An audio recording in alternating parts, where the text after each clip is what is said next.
বরাবরের মতো এবারের ঈদেও কর্মব্যস্ত দিন পার করছেন গণমাধ্যম, হাসপাতাল সহ জরুরি সার্ভিস কর্মীরা।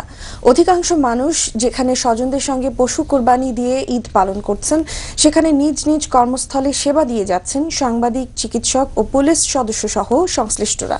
ঈদের দিনে কর্মব্যস্ত মানুষের চালচিত্র তুলে ধরছেন শিবলি চৌধুরী কায়েস, ক্যামেরায় ছিলেন আশিক ইসলাম।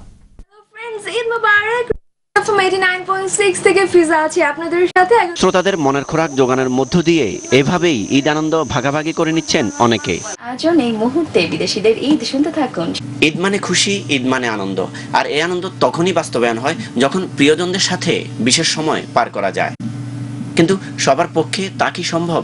এই খারাপ লাগাটা একদমই কমে যায় যখন চিন্তা করি লাখো দর্শক শ্রোতা আছেন।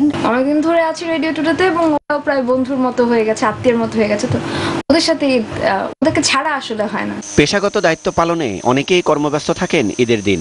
বিশেষ করে গণমাধ্যম কর্মীদের ঈদটা একটু অন্যরকম। অনেকে বাড়ি যেতে পারেননি, তাদের সবাইকে নিয়ে এটা আমাদের একটা পরিবার এবং আমরা এখানে যথেষ্ট এনজয় করছি। আর দর্শকদের কথা মাথায় রেখে কাউকে না কাউকে তো কাজ করতেই হবে। অনেক পেশার লোকে আছেন, তারা কিন্তু এই ছুটির সময়টাতে তার দায়িত্বটা পালন করতে পারেন না অথবা করতে করার সুযোগ পান না। সেই সুযোগটা আমরা পাচ্ছি। প্রার্থনা করলাম।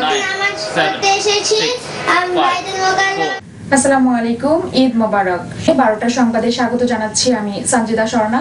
আমন্ত্রণ বাংলাদেশের সংবাদ। সঙ্গে থাকায় ধন্যবাদ সবাইকে। ঈদ মোবারক। কেউ কেউ আবার পরিবারের পাশাপাশি সংবাদ পরিবেশন সহ ঈদের আনন্দ খুঁজে নিচ্ছেন কাজের মাধ্যমে। ঈদের সমস্ত খবরাখবর দর্শকদের দিতে পারছি, এই জন্য আমি খুবই আনন্দিত। সবার সাথে নিউজ পড়লাম, কাজ করলাম, ভালোই লাগছে অফিসে বেশ।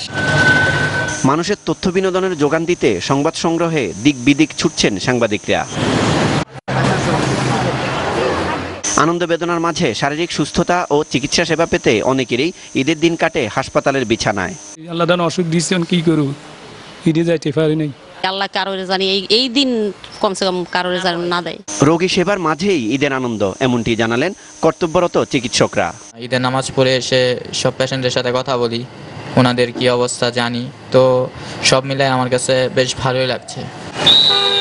নগরীতে নেই যানজটের সেই দুর্বিষহ যন্ত্রণা, ফলে অনেকটা আয়েশি মনোভাবেই সময় পার করছেন ট্রাফিকে কর্মরতরা। যদিও স্ত্রী, পুত্র, মা, বাবা এরা বাড়িতে আছে, যাইতে পারি নাই, কিন্তু কর্তব্য ক্ষেত্রে এটা আমার করতেই হবে।